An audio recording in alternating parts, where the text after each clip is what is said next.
Hello, everyone, and welcome back. As always, I'm your girl, Candy Washington. And so, before we dive into today's episode, which is reviewing the episode number 1 of season 8 of The Real Housewives of Potomac and giving our thoughts and conspiracy theories about what this upcoming season will entail, be sure to like, subscribe, and share. As you come into the room, be sure to drop your candy cane, say hi, where you're listening from, and any questions and comments that you have. So with that, let's go.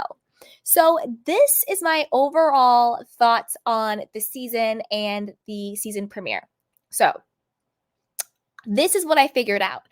The reason why Bravo didn't fire Robyn, because remember last year, everyone was like, fire Robyn. She lied about Juan. He was cheating. And then she was like, oh, if you want the real story about the hotel girl, go to our Patreon, go behind the paywall, all of that. Well, the reason why Bravo didn't fire Robyn is because they now want the ratings, the clicks, and the views for the aftermath. You know what I'm saying? They want the fallout of Juan's affair and his firing, because we know that he was fired as the coach, and the lawsuits as well that he is facing.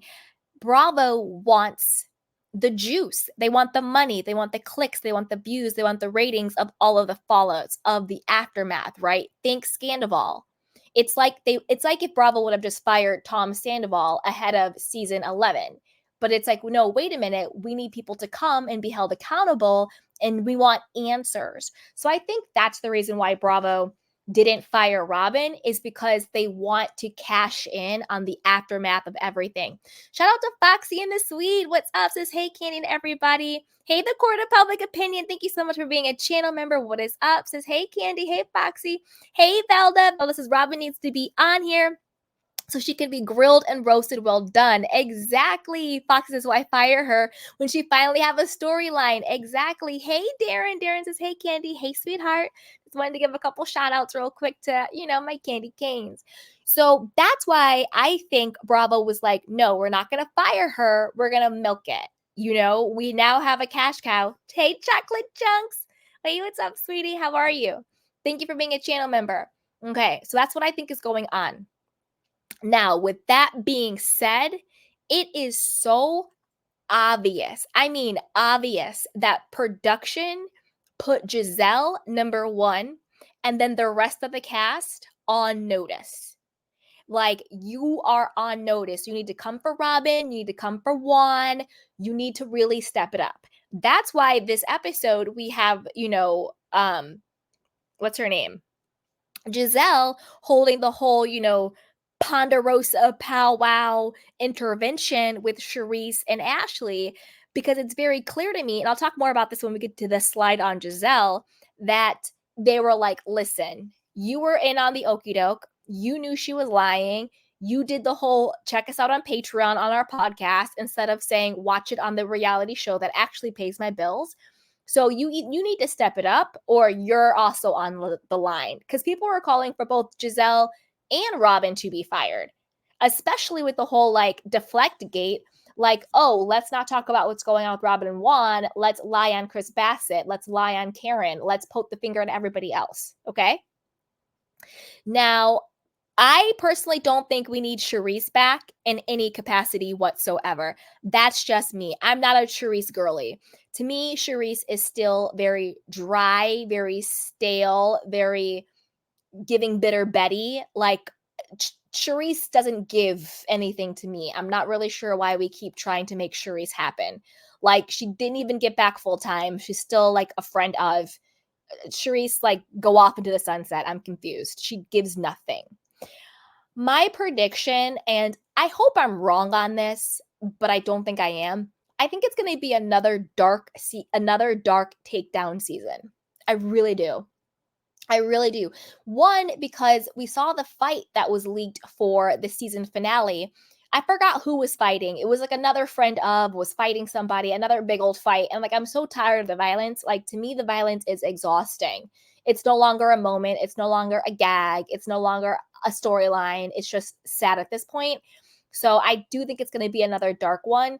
Also because Like, let's think about Potomac versus Beverly Hills. I think Beverly Hills, it's gonna be a lighter, energetically season, and they're gonna be talking more about their own lives rather than the takedown. But I feel like Potomac is gonna kind of slip back into the darkness of a takedown season because I think that they just haven't resolved enough. And yes, they were put on notice about Robyn, but I'm not sure they were put on notice about all of the dark things, even though they should have been. Like, in my personal opinion, lying about Chris Bassett, being sexually inappropriate without consent to someone, oh, he met me in a hotel. Like, it was just bizarre and completely ridiculous and completely hypocritical. Speaking of being hypocritical, side note, did you guys catch it in this season or this episode where they did the throwback to Robyn at the reunion last season saying, "Oh, it's inappropriate and it's weird for a guy talking about a married man, Chris Bassett, to be alone with a single woman in the hotel room or an attractive woman, whatever she said about Giselle in the hotel room, but yet she's giving her husband a pass for clearly being alone and clearly paying for a hotel bill of the Canadian woman in a hotel room." Like, it's the hypocrisy for me. You're coming after Chris Bassett for literally just having a conversation with Giselle after a group event of the reunion the year before, saying that's inappropriate. Why is it inappropriate? Like, why? Like, I'm confused. He didn't do anything to her. He didn't try anything to her. But yet you're making the excuses for your whole husband who was clearly doing inappropriate things with a woman in a hotel room. And the gag is, at that time, you knew it. So you were purposely being hypocritical. But we didn't know it because it was after the reunion that everything broke. Remember? That's why Robyn had to go on Watch What Happens Live with Andy Cohen, was because the cheating stuff broke after the reunion. And it was only looking back in hindsight that we saw how hypocritical they were, because all of the Juan cheating stuff broke after the reunion had taped. That's why we got that weird, wacky Watch What Happens Live interview where she just looked like a hot lying mess. Okay. Now, I wonder if anyone caught this, if any other content creator out there caught this. But can we not say that Nika is a diversity hire? She is a surprise diversity hire. And I'm going to get into it because I'm actually going to go into her first, even though we saw only like foreshadowing episodes of her in this episode. But I want to get into this theory of mine because I haven't heard it yet. So here we go. So to me, Nika is a diversity hire. She is either a producer plant, and follow me on this conspiracy theory, guys. She's either a producer plant and or a Giselle, Robyn, and Ashley plant. Because don't forget, Ashley is the one who brings her on the show. She's, quote, Ashley's friend. I'm not sure if if the producers are doing this on their own or if it's the producers and them doing this. One, she's coming in too hot and she's doing the absolute most. But the reason why I call her a diversity hire is this. I think she's being brought on the show as payback to Wendy and Ashley because of their colorist claims against the audience, against Robyn and Giselle, and by default, Production Bravo. Remember how it was this whole thing about how Candace was talking about colorism and Wendy was talking about colorism? Well, they don't like me because I'm dark skinned. The audience don't like us because we're dark skinned. And for me, I am a light skinned Black woman. I am. But I personally did not see any of it as colorism. I saw it as more of a likability issue and hypocrisy based on who you're friends with. Because to be honest with you, if we're going with the colorist route, they are friends with Charisse, and Charisse is about the same exact color as Candace. And they love Charisse. They brought her on to go against the Grand Dame. And the Grand Dame is, very light skinned, blonde haired, lighter colored eyes, just like they are. But they have clowned the hell out of Karen for almost every single season. talking about, her discovery phase and her perfume, sending the pizza guy to her house because they said she didn't live there, wearing the Uncle Ben pay your taxes t-shirts when Karen was trying to talk about, her financial problems her and her husband were having and how she had to step in and pay the taxes and stuff. They brought in Charisse to go after Karen, brought in allegedly Karen's cheating stuff. So to me, it was never a colorism thing. To me, it was just whose side are you on? Whose team are you on? And just Candace, who to me has become more likable, but she just isn't a likable person because of how she is.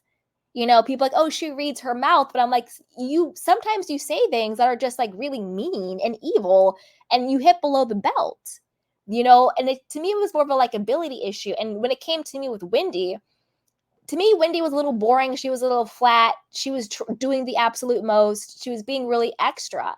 And on the flip side, I don't really like Giselle or Robyn that much. I don't have anything personally against them, but they're the light-skinned bandits or whatever you want to call it, green-eyed bandits.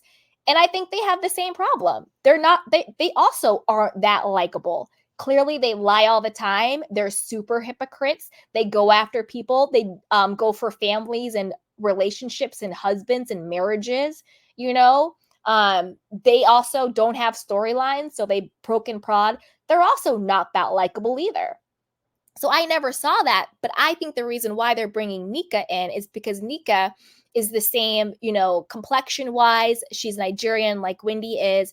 And so I think they're going to have Nika do their dirty work for some get back. Because as we saw in the previews, Nika and Wendy go at it.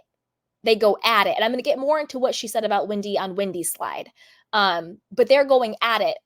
Yet to see if she really goes at it with Candace, but I bet she does. I feel like they brought her in as Ashley's friend. Again, this is either production or production and the Green Eyed Bandits plus Ashley, so that they could do the dirty work and go after them. So they can't say, oh, it's colorism because they're the same color. I think there's some get back there.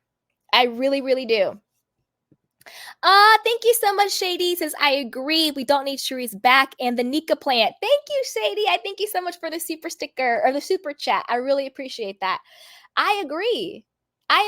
And I think that, oh man, I just think it's sad because I think that sometimes it gets muddled between what is hypocrisy versus what is colorism, what is likability versus what is colorism, versus, who am I riding with and who am I not versus colorism. So I think she's coming in to basically be a plant for them. But I'm keeping my an open mind. I'm looking forward to seeing more of her own personality. I'm looking forward to seeing her family. She had her whole husband, the $2 million house, the clothes and the house and the family. I'm keeping an open mind until we see more of her. We need to, I want to see more of that. You see what I'm saying? I'm going to see more of that. Now, and this is also the thing, like, as unlikable as Candace and Wendy and Giselle and Robyn are, on the flip side, they're still likable for their own reasons, in particular for themselves, that I don't think has anything to do with color. Like, any aspect of Giselle that I like, it has nothing to do with her light skin. Any aspect of Wendy that I like or don't like has nothing to do with her dark skin. But I think they have a plant going on. Now let's move on to Giselle. Like I said before, Giselle, to me, she's always flat, boring, questionable storyline. Does she have one? Does she not?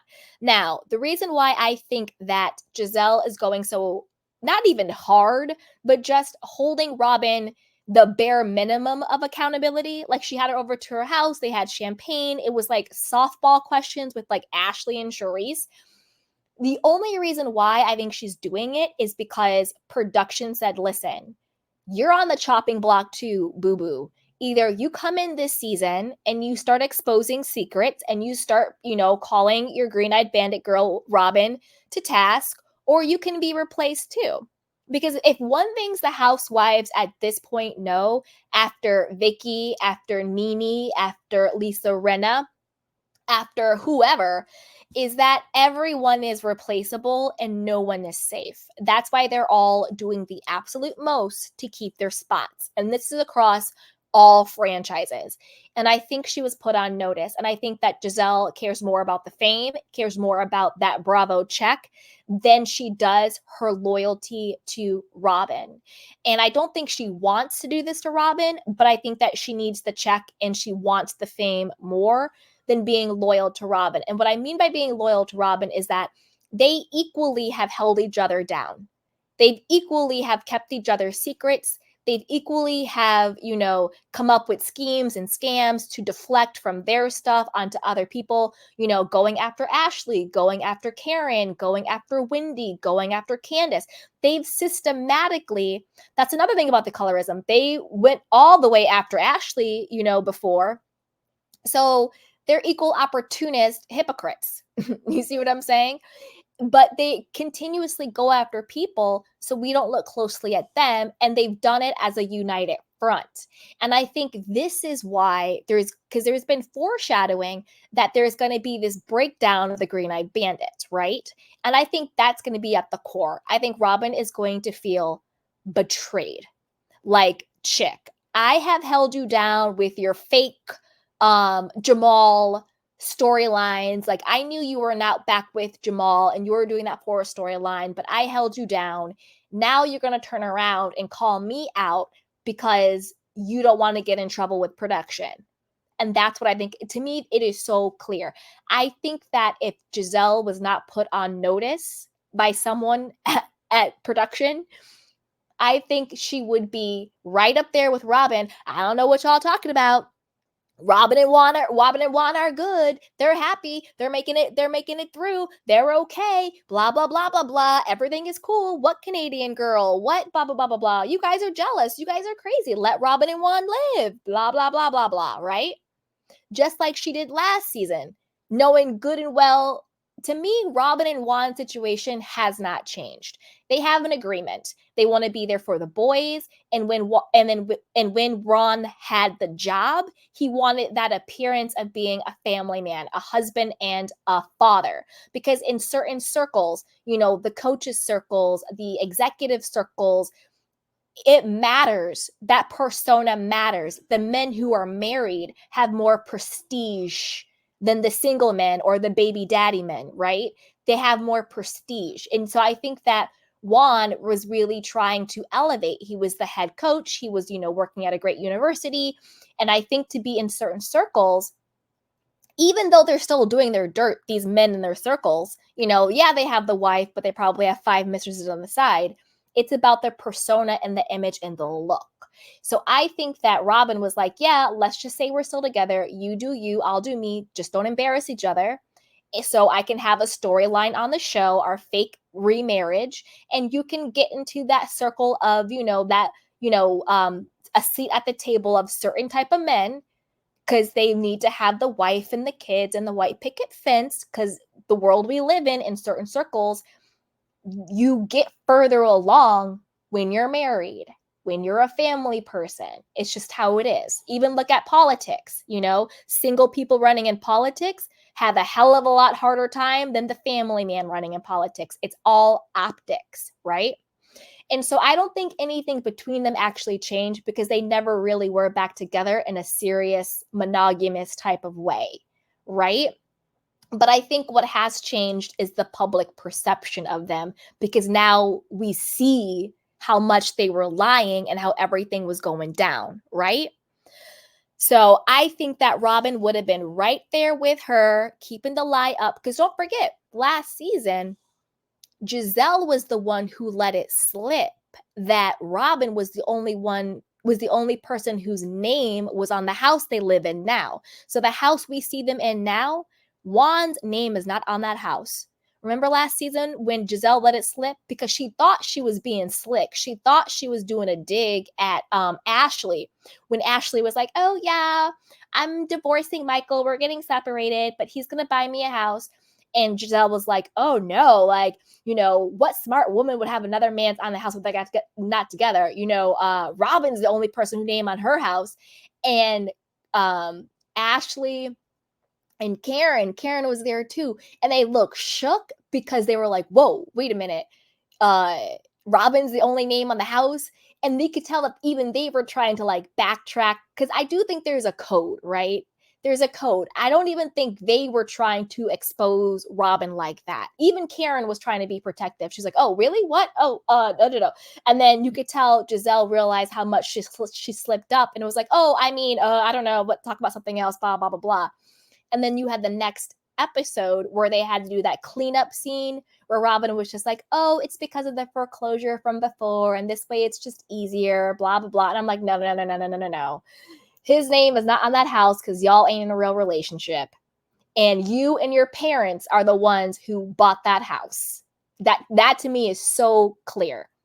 Robyn and her mom and her father are the ones who bought that house. And they kept Juan's name off of it for a reason, right? Ridiculous. Now, okay, let's see what else is going on with Giselle. So I think she's going to still be coming for Candace and Chris. I don't know why. Like, just put a pin in it, Giselle. Like, stop. Leave Candace and Chris alone.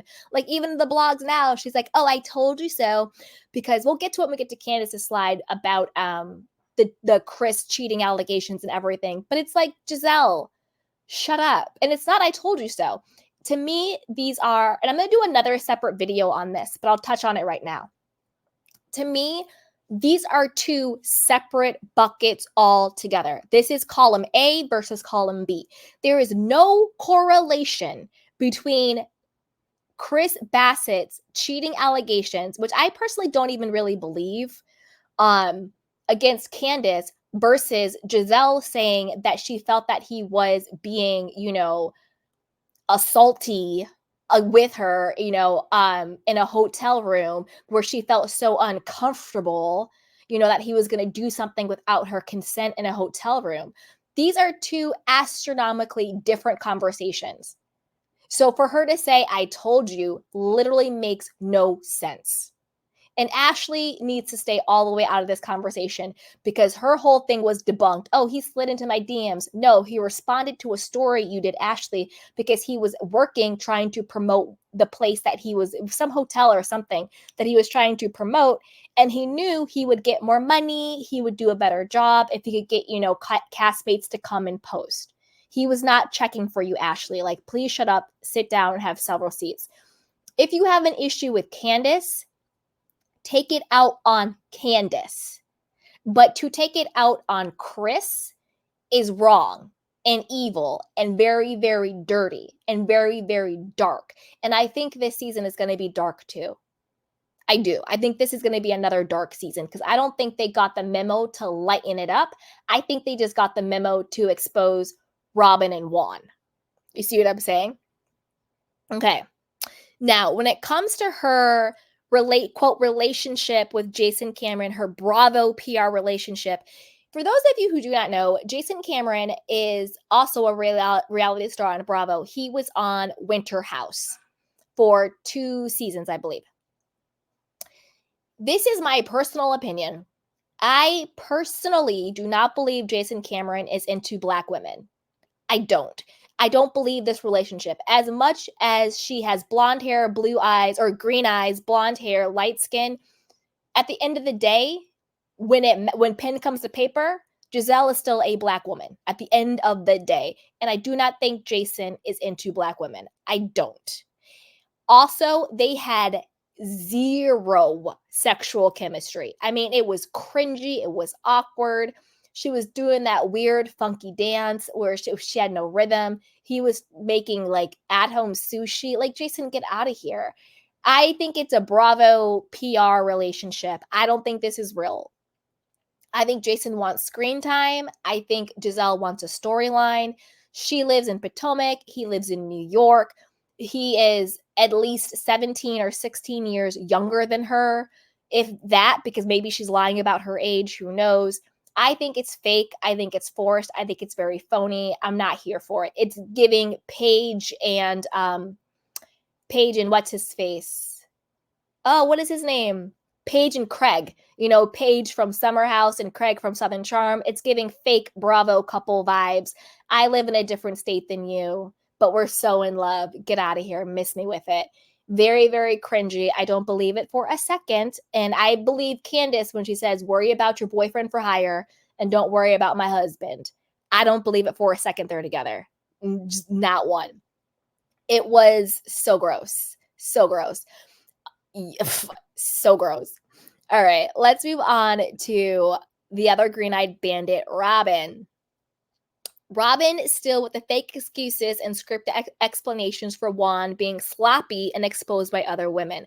Again, I think that she knew about the stuff. I think where she was pissed was how sloppy he was with it. You see what I'm saying? I don't think it's a committed marriage, monogamous marriage. I think she's pissed because he embarrassed her. And now she is out here trying to make excuses for the inexcusable. That's what I really think is going on. But I don't think it's, quote, cheating. I just think they have an arrangement and they have an agreement.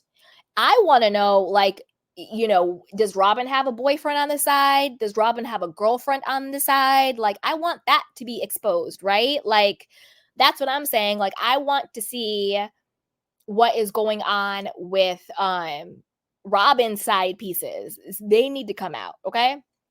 But let's talk about more about the Juan cheating stuff. So, the reason why I think Juan was fired from his coaching job is not because of cheating allegations with Coach Bree. I think the reason why Juan was fired from his coaching job is very similar to why I think Justin Rose from Salt Lake City, Whitney's husband, was fired from his job. When the job is corrupt and being sued, and a key person in that lawsuit is, quote, famous or a public figure, they want to cut bait because they don't want the smoke and they don't want the public scrutiny. And I'm referring to the lawsuit at Coppin. So Coppin is the university that Juan was the head coach for their basketball team. As we all know, they are facing a lawsuit. I'm not sure what happened to it. I haven't heard much from it. I can go back and see what's happened with it from one of the students who was alleging that he was abused and taking advantage of sexually by someone who was on the coaching staff. It was like a lower level person on the coaching staff, and that he went to Juan and the higher ups and he went to them for help, and basically they tried to cover it up. And so he then went to sue the school for what happened to him. And I think that's why Juan got fired. I don't think they really care about cheating and all of that. I think they care about you're bringing too much scrutiny to our university and these lawsuits.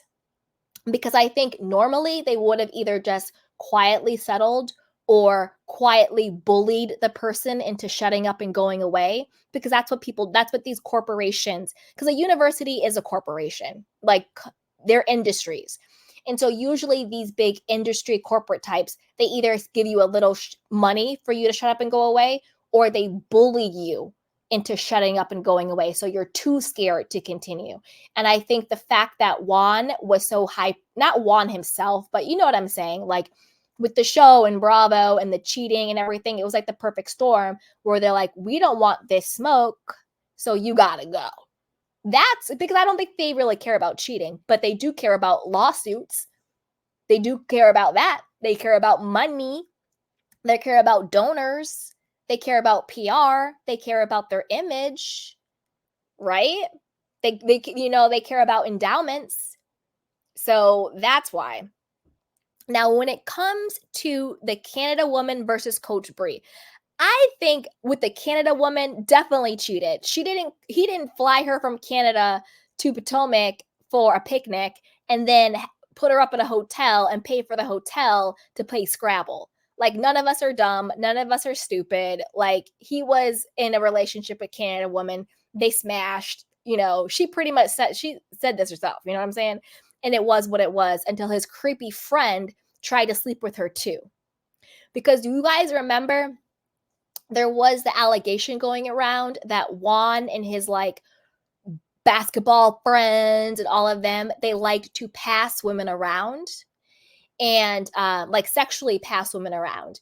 And the Canada girl, remember what she said when she came out with her story? She said that she was in the hotel room and Juan's friend came to the room and exposed himself to her, asking her to do something sexual to him. And she got so freaked out that that is actually what made her break up with Juan. And I believe the Canada woman. I think she's telling the truth. I think they do pass women around, and I do think the friend was so gross and grimy that he went up to her hotel room, thinking that she was going to do a sexual favor to him, and she was like, no, like, I've been talking to Juan. I don't know what you thought this was. And she was so freaked out. Like Giselle, that is an example of a woman in fear of being assaulted. That is an example. When a man that you don't really know like that comes into your hotel room, exposes himself to you, and expects you to do a sexual favor on him. That is an example. Not Chris Bassett coming into your hotel room trying to talk to you about the reunion that everybody just had when there's producers around, executives around, his wife around, your glam around. That would be what you're talking about. And that's why I agree with Candace, what she said last season. Women like Giselle who equate these nothing burger stories to situations that are actually putting women and men and children at risk, because men get assaulted, children get assaulted, it's not just women, but true victims at risk. They then feel like, well, if I tell what happened to me, no one's going to believe me, it's going to be dismissed, because of women like Giselle who use innocuous situations as a way to weaponize something against somebody else. And I agree with Candace at that, because on the surface, these are two same exact situations. A woman's in a hotel room and a man comes into the room, but they are vastly different. What Chris Bassett, in my personal opinion, by no means was a predator. And Giselle knew that, versus what happened to this woman and the Canadian woman, right? So that's why it's so dangerous when you come out with these fake and phony stories against people. Because when it really happens, the true victims feel disempowered to tell their truth. So Giselle, shut up. All right, back to Robyn, your purse holder. You're not a victim. You did everything dirty right along with Giselle. Because on this episode, it's foreshadowed that she's in the car and she's like, you guys are trying to make me the villain and I didn't do anything to any of you guys, and go ahead, pile it on. Shut up, Robyn. Karma, chameleon. The only problem is that you are getting your karma by yourself when you and Giselle should be getting the karma together. But Giselle will get hers one day, some way, somehow. Trust me on that, because karma knows everybody's address and everybody has an appointment at some point in time. You're just getting yours by yourself, boo-boo. You're not a victim. You're not. You knew what Juan was doing. You went into the agreement with him because you both were gaining from it financially and from optics. And you and Giselle together went after so many people. You went after Chris Bassett. You went after Candace. You tried to expose Karen for, quote, cheating on Ray when your whole, quote, husband or fiance was cheating on you. You went after Karen relentlessly. You guys have gone after Ashley. The way y'all treated, what's her name? Who is the tall, beautiful model? Oh, what is her name? Anyway, it'll come to me. Put it in the chat box if you guys remember. The one she was going through a lot of stuff. Y'all dragged her. The way you treated poor Wendy Osefo was horrible. Brought up the Eddie cheating rumors. Again, I don't even believe that those were true, but you guys brought the Eddie cheating rumors to the show. So you guys have systematically pretty much gone against everybody on the show save Charisse. Because I don't think you guys are really that threatened by Charisse. Because Charisse is kind of dried up and washed up. You know what I'm saying? And I'm not trying to shade Charisse, but it is what it is. And so you guys have systematically gone after these other women on the shows, after their families, after their children, after their livelihoods, after their marriages, after their men, after their homes. And you want to sit up here and play victim when it's turned around on you. Shout out to Wendy Williams. She always said it. turnaround is fair play. So you're not a victim. You're just mad that it's now being turned around on you. So I have no sympathy for you at all. I have empathy for your children, your sons. I feel bad for what the people at school say or if they do a simple Google search. But for you, no. No, because you signed up for it in a way of having your whole fake life, okay? So miss me with that. Thank you, Chocolate Chunks. That's right. You guys went after Chris and Monique Samuels. Katie, and Katie was the model. Yes, the way you guys went after Katie was dirty.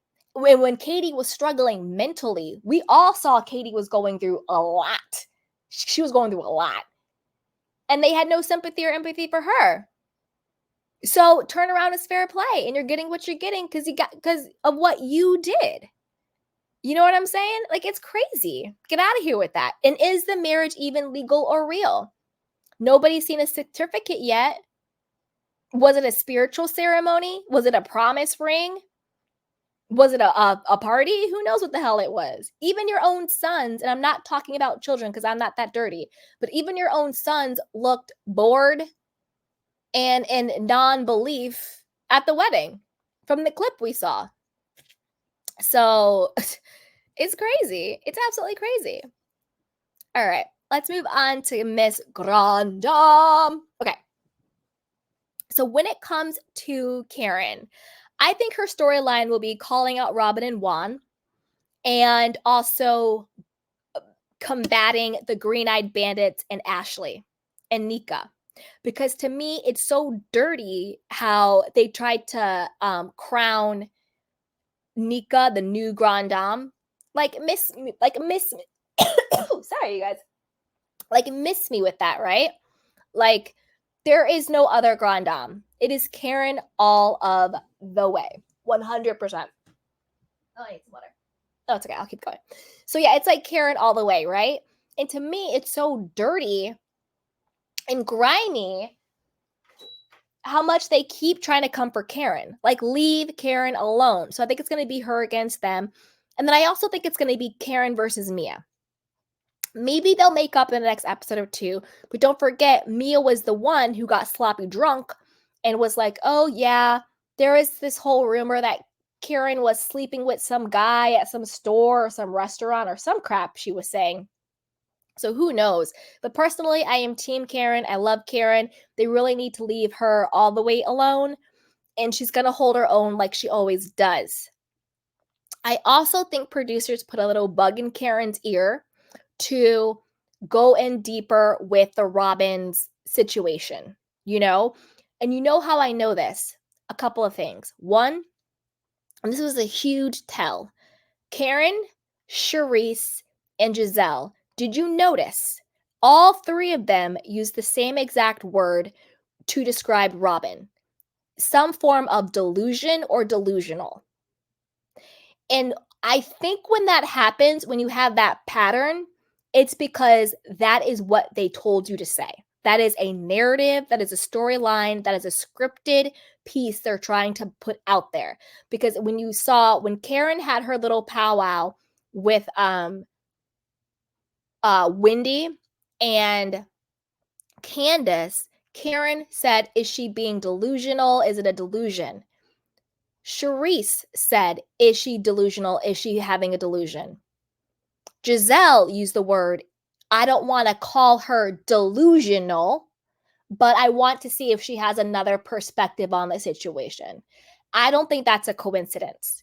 I don't think that in two completely separate powwows, the HBIC Karen and her powwow, and the HBIC Giselle and her powwow, and then her little flying monkey Charisse would all use the same exact term unless that was clearly a planted word to use, right? So I think that producers specifically told Karen and Giselle, Charisse by default, to do this. I personally love Karen. I want to see Karen win. I want to see her shine. She's my favorite on the show. I'm a Grand Dame stan. And I'm just excited to see her hold court. And I think Karen's going to do what Karen does. She's kind of always like the middle ground. She brings the girls together. She keeps storylines intact and she keeps the group cohesive. And I think that'll still be her position, right, going forward. Okay, here we go. Now let's move into Miss Ashley. Girl, I have a conspiracy theory. I do. And I think it's right on this one because I kind of said it last year about her and Michael, but now it's really coming to fruition. So she's still messy and meddling for a storyline. She brought Nika in to go after Candace and Wendy for the colorist claims. We talked about that earlier when we were on Nika. And I do think there's a reason why they made Ashley bring in Nika, because Ashley was a part of the whole colorist conversation, you know? So I think that was very strategic. I think they would have thought it was too obvious if Robyn or Giselle brought her in. So they're like, oh, Ashley, you bring her in? Are they actually friends? It's giving Anne-Marie and Kyle from Beverly Hills. You know, that's my number one reference. It's giving Anne-Marie bringing Kyle bringing in Anne-Marie to go after Crystal on the Real Housewives of Beverly Hills, because that's obvious. That's an obvious Kyle plant. Anne-Marie is going to go after Crystal the same way I think Nika is going to go after Wendy and Candace. You see what I'm saying? Now, this is the thing. This is my theory when it comes to Ashley and Michael Darby. And it's being proven because I said this last season. Last season, I said multiple times their separation was not a real separation. It was only because Michael no longer wanted to be on the show because he was getting too much smoke. Michael has a lot of money. He has a lot of different businesses, real estate, investments, right? And like I said earlier, it's always about the optics. A lot of these, quote, businessmen, behind the scenes, yeah, they're doing dirty. They're cheating. They're doing this with this person, that person, you know, hookers, prostitutes, whatever. And I'm not shaming or judging. I'm just saying that this is what they're doing behind the scenes. But they want the front. They want the front that everything is, that they are holier than thou, super buttoned up. And I think that Michael was looking real crazy in certain circles that he moved in. And I think he wanted to be able to do his dirt without getting the social media, the blogs, the YouTube, the shows, and lawsuits and all this stuff coming after him. And so I think that him and Ashley got together and said, okay, well, let's just say we're separated and then you won't have to be on the show. But then that didn't really work because of it was leaked before they were able to do their press release. Because remember, again, last season, Ashley was pissed because she had this whole very PR friendly, Michael friendly press release she wanted to submit, but it got leaked out that her and Michael separated before then. So then the narrative was cheater Michael, horrible Michael, you know, Michael, blah, blah, blah, blah, blah, horrible. And so she was pissed and he was pissed because they were doing reputation rehab. Let's just say we're separated. We'll put out this very pretty press release that just says, you know, we've grown apart, but we love each other and we're going to raise the kids together. So he could get out of filming and she could stay on the show and collect her Bravo check and her 15 minutes of fame. That's what I believed happened last season. And now it's kind of coming true. So they're still married. I don't think they're really going to get divorced. If they do, I think it'll be like 5 years from now. I don't see in the foreseeable future them ever getting divorced. I don't actually think they're separated. This is what I think is going on. I think he got her the new house to film in. I think that's her filming house. He's going to keep the little penthouse that he has, that he wants. She was like, I got these kids now and I need a place to film. He wanted the cameras out of his business. And he was like, I'll go buy you guys a house. You can have the house to film in. And then they're going back to business as usual. Because again, like Ashley said, they were not in a monogamous relationship. They were open. You know, they would have people come into their bedroom and they would do this, that, and the third. And she used that as an excuse. You know, I had the kids and then I didn't want to, like, you know, have threesomes anymore or whatever it was. And again, I'm not judging. I think people, you live your life how you want to live it. Do you. It's your life. Have fun. But I think that was just an excuse she was using. I think their marriage is still very much open. I think that she's allowed to do what she wants. I think he's allowed to do what they want. I don't think they're actually separated. I think it was all for a way for Michael to separate himself from the show and for Ashley to stay on the show, because I think she cares more about the fame of being a Bravo celebrity. And not that she needs the money because Michael has so much money, but I do think she likes getting her own check from Bravo. You know, like she said, his name is on the mortgage. That's what I think is going on here. And like she said, I'm in no rush to get divorced. I'm in no rush to take his name off the mortgage. I'm in no rush. Right. You're in no rush because you and Michael planned this. The only problem is your plan got thwarted because your separation got leaked to the press before you put your narrative on it. And when it got leaked, it went negative. You know, Michael caught with women in hotel, Michael caught with other men, Michael caught blah, blah, blah, blah, blah. And then he got mad at you because that wasn't part of the plan.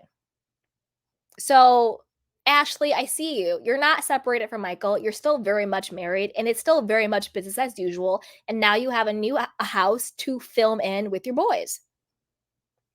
You see what I'm saying? And Ashley's going to stay messy. She's going to stay meddling because she, again, don't look at me. Don't look at me. Don't look too hard at what's going on with me. I want to keep, my cherry blossom or whatever they hold as Potomac people. I don't know. What do they hold? Champagne or something like that? I don't know. Anyway, she wants to stay on the show. So she's going to do her job. She's going to carry a bone. She's going to stir the pot. She's going to be messy. She's going to meddle. But she wants to keep her private life private with this fake separation. I don't buy it for a second that they're actually separated. That's why she was basically laughing when she was trying to gaslight a nation, being like, "Oh yeah, we're separating, and he's buying me a house and blah blah all this stuff," because she knew the deal. He bought her a house to shut her up, so she could have a place to film, and he wouldn't have to be bothered. That is what is going on here. And it's their marriage is business as usual. You do you, I'll do me, and we'll do each other when we want to. And it's business as usual. She's still getting her money from him. That's why she said, "Oh, it's child support, not alimony." The reason why it's not alimony is because you're not divorced and you're not really separated, and it's not child support. It's Michael giving you money to pay for the children like a housewife, like normal. Girl, bye. Miss me with all your lies. Miss me with all of your lies. It's crazy. It's crazy. All right, let's move on to Miss Candace. Okay. Candy pants. All right, Miss Candace. Where I think you're messing up is, why are you continuing a lawsuit against Michael Darby? Because remember when she made the claims on camera that he would, I'm trying to say this in a way that I don't get demonetized, that he would frequent a male escort and they would do sexual things to each other, right? Which is illegal. Not the male on male part, but escorts and all of that stuff, right? That's illegal. Unfortunately, it's illegal. I'm very liberal. I think it should be legal. I think it should be legalized. And I think that sex workers should be protected. I think that they should have rights. They should have, protections on them, all of that. But that's for a whole different conversation. If a person chooses that life, and again, chooses, I'm not talking about being forced into anything. I wish there were, laws in place to protect them, not demonize them or not dehumanize them. That's for a whole nother video. But, and like I said before, this is all about persona, image, reputation, and optics. Michael, even the circles he run in, like I said, behind the scenes, they all are probably dipping it and doing it. But when it's front page news, that's a problem. So when it's front page news that on a international television show, like the Real Housewives on Bravo on NBC, which is shown all over the world, and all, if someone is saying that you are paying for sexual favors from a same-sex individual, that's not a good look when you're trying to do multi-million dollar business deals. I'm not saying it's right, because I don't agree with any of that judgy stuff. I don't care. To me, love is love. Point blank, period. I don't really care. But unfortunately, we still have those stigmas and stereotypes and phobias. Unfortunately, we still have them.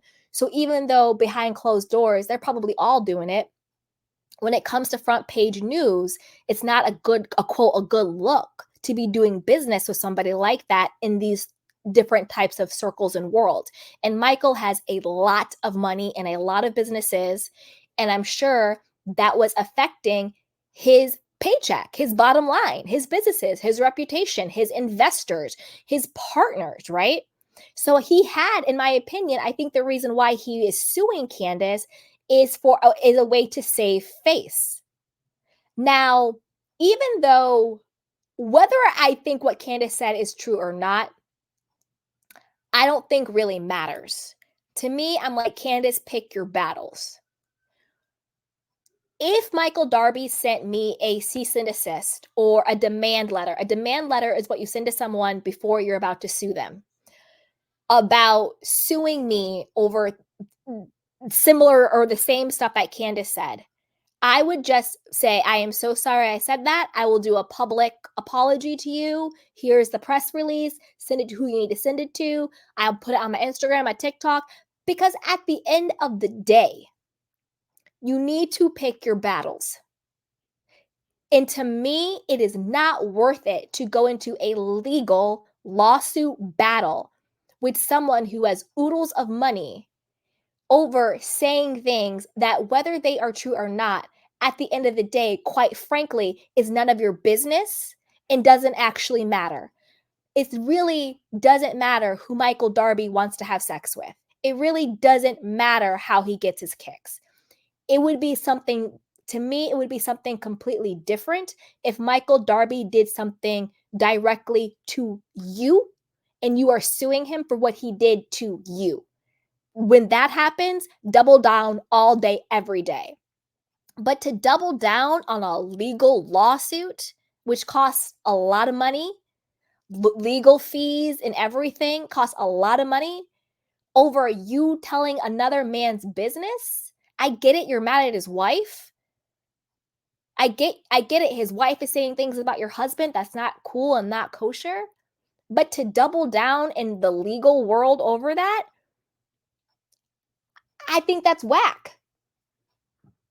I think it's whack as heck. I think it's crazy. Like, what? Pick your battles, Candace. You're sitting at a picnic with your husband talking about budgets and fees and how you're going to pay for your tour. Well, maybe if you took all the money you're paying your lawyers to fight a very stupid lawsuit, you could pay for your backup singers on your tour. Because if it were me, I would choose, I'm going to put this money into my singing career, into my acting career, into going on tour, rather than paying a bunch of lawyers to fight for the right to expose Michael Darby for having kinks. Leave Michael alone. And this is not me defending Michael, because he has done very shady and questionable things. Like, for example, if it were the production assistant guy who Michael Darby allegedly, grabbed his bottom inappropriately without his consent, if he was doubling down on a lawsuit, I would be like, you know what, do it all day, every day. Nobody has the right to touch you in an inappropriate manner, intentional or not, right? Double down all day. Nobody has the right to touch you. But why are you doubling down when what you said, who cares? I personally don't care. I don't care if anybody has a same-sex relationship. I don't care if anybody pays for sex. Who cares? There's a lot more worse things going on in this world than getting your kicks in where you fit in. Who cares? So to me, Candace, on this one, you're acting real immature on this one. Real immature. Real immature. It's crazy. It's crazy. Mademoiselle says, everyone spoke about Michael, then I wouldn't apologize for something that's not true. He has the burden of trying to prove that's true. It's not about that. It's not about proving it true or not. It's about, why are you wasting your time and your energy and your money in a court of law trying to prove that you said a man paid for sex with another man. Like, do you see what I'm saying? Like, you need to think about the bigger picture. You gotta think about the bigger picture. A lot of people said a lot of things about Michael, but Candace was the one who came out and said that particularly. You gotta think about the bigger picture. Is it really worth it proving that what you said about this man is true?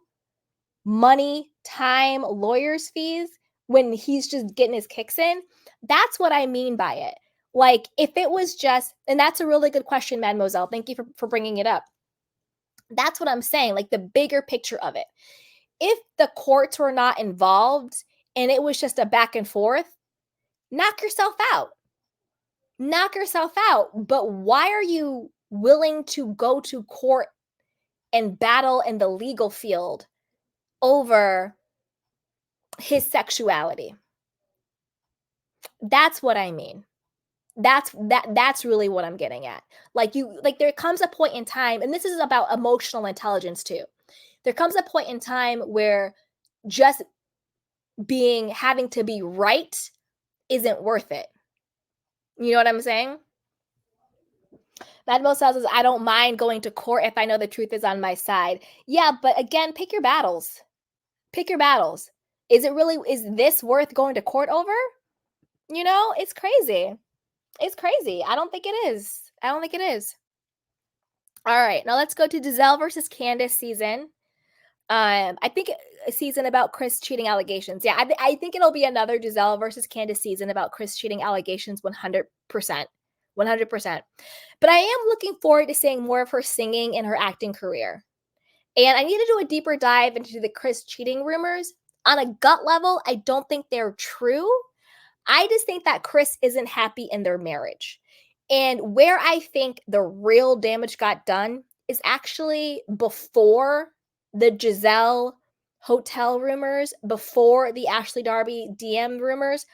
I think the real damage in their marriage was done was the season before, when Candace's mom and Giselle got together and they were talking about how broke Chris was, and they were talking about how he was the husbander and how he was unemployed. Does he have a job? And, oh, this low budget music video, and he's just living off of Candace's money and Candace's mom's money and all this stuff. And Candace did not defend him. Instead, she questioned him. And I think that was the real demise of their marriage. And I think ever since then, it's just gone downhill. And I think last season, on top of that, was just kind of like the nail in the coffin. They seemed very disconnected. They were like, we haven't seen each other in all of these weeks and all these months. I'm not so much about the cheating. I just think that their marriage is just not in a good place. You see what I'm saying? Okay, let's move on to Messy Mia. She's still a messy pick-me. Now, I guess she's divorcing Gordon. To be honest with you, I like Gordon more than I like Mia. I do. I like G more than I like Mia. I do. And I feel bad for him. Clearly he was going through a depression. She's like, you're just sitting on the couch and I wanted you to get off the couch. He's depressed. He was a part of his family business, million dollar business, multi-million dollar. He said he was owed $500,000 business, and his brothers iced him out of it, oust him as a CEO of his own companies and family companies. He had to downgrade from the big mansion you were in to, a small rental. So I get why, and you guys are raising the kids together.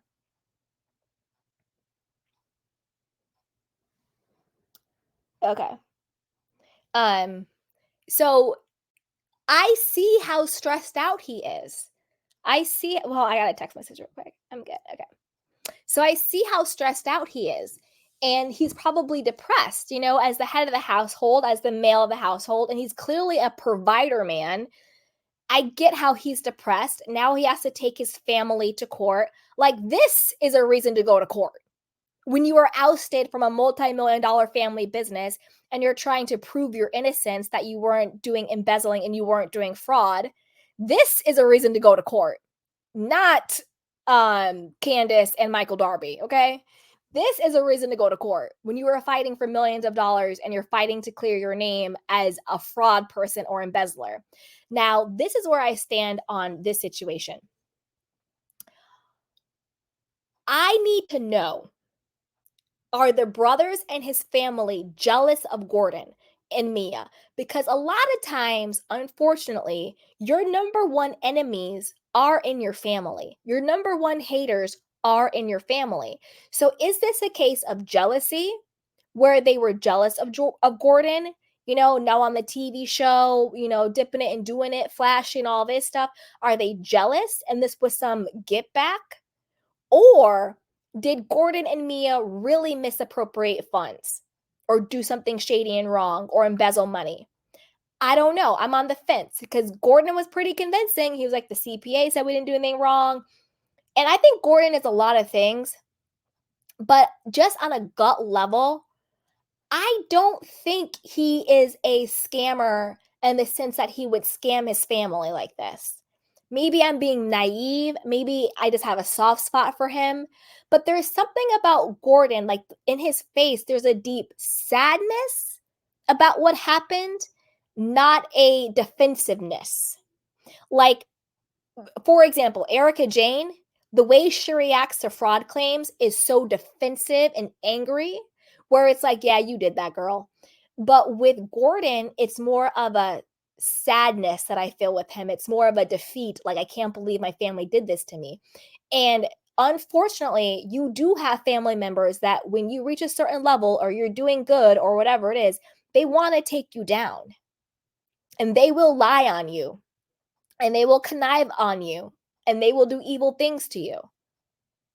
Just because somebody is a family member does not mean that they're a good person.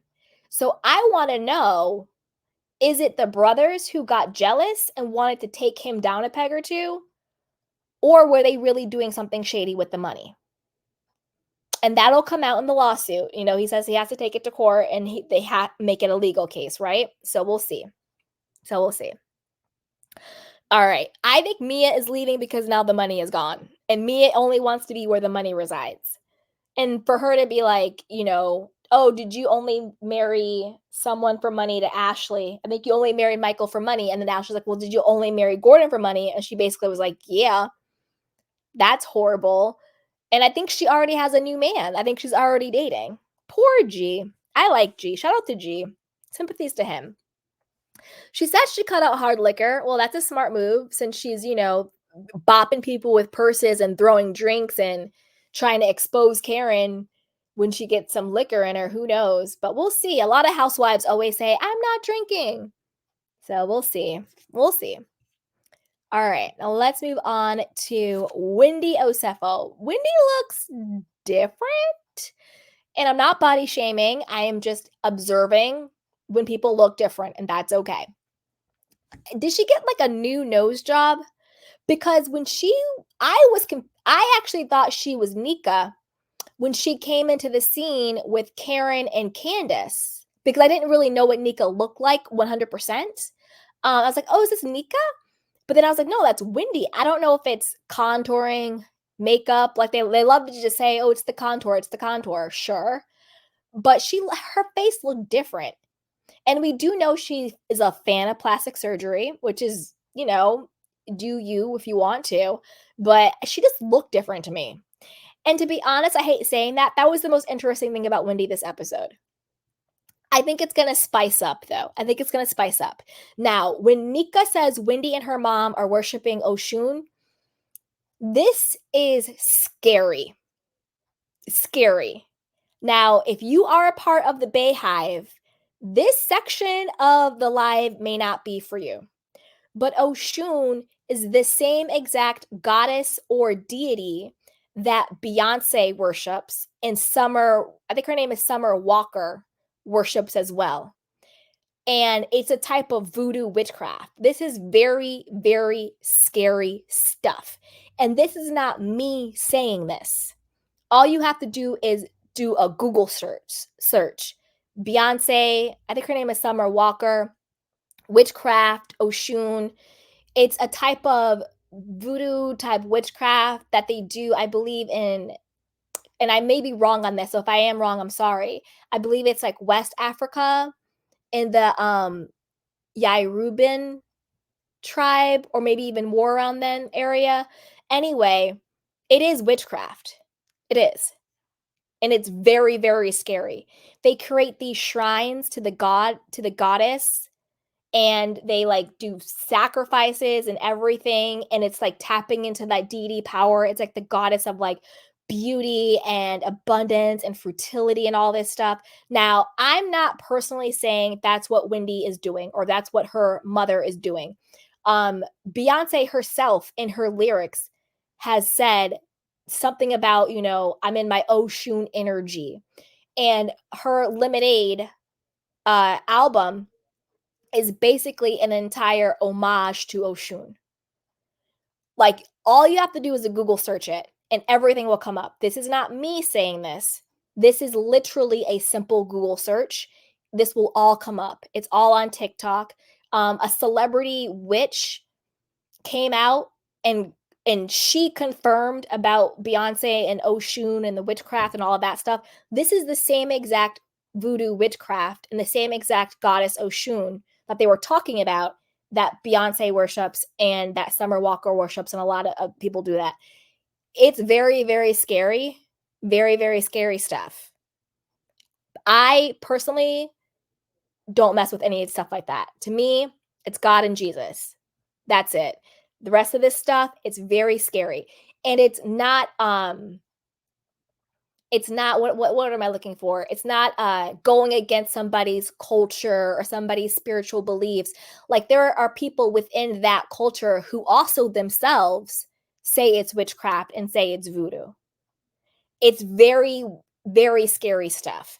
Now, I don't know if it's true about Wendy and her mom, or again, if Nika is just saying that because she is a plant.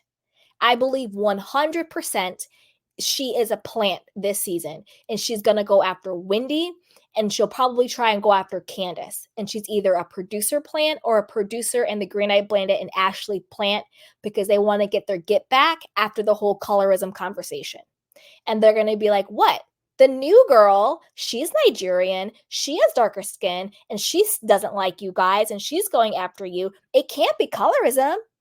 You see what I'm saying? It's very slick the way they're trying to do it. So I don't know if Nika is just saying that because she's on a mission to take them down and to go after them, which is so very vivid and clear to me. That's what this whole narrative plan is. Watch. This season, I'm telling you, Nika is a plant and she's going to go after them systematically. It's so obvious. So I don't know if it's true or not, but if it's true, this is some dark, spooky, scary stuff. And this isn't this isn't even my conspiracy theory. This is a conspiracy theory that has been out there for a very long time. If you're interested in it and you want to learn more, all you have to do is Google it, search for it on TikTok. The receipts are out there. Beyonce's Lemonade, like I said, her whole yellow outfit is 100% in honor of Oshun. And when she has the whole when she dies underwater and then she comes out in the rebirth, that is 100% saying that you this version of you sacrifice it, and it is now dead, and you are now being reborn through Oshun. It's really scary. It's freaky stuff. I'm personally not a Beyonce person. Same way I'm not like a Taylor Swift person, because Taylor Swift also does a lot of witchcraft, witchy poo spell stuff too. Like when everybody was going to the concerts, I was like, nah, not me, not today. And then everybody was saying how they went into the concert and they blacked out. They blanked. They don't even have memory of the concerts. This is for Taylor Swift and Beyonce. So all you have, you can look at that too. Google Taylor Swift witchcraft, and that stuff will all come up. Holly weird. I'm telling you. Jay-Z has talked about it as well, about working with the spirits and everything. So all I gotta say is what she's referring to is the same type of witchcraft that they're talking about with Summer Walker and Beyonce and other people. But no, for me, it's God and Jesus, and that's it. I don't need nothing else. Miss me with a crystal, miss me with sage, miss me with a shrine, miss me with a deity. No, thank you, ma'am, Pam. So we'll see how that will play out. But it's weird to me and it's very, very freaky.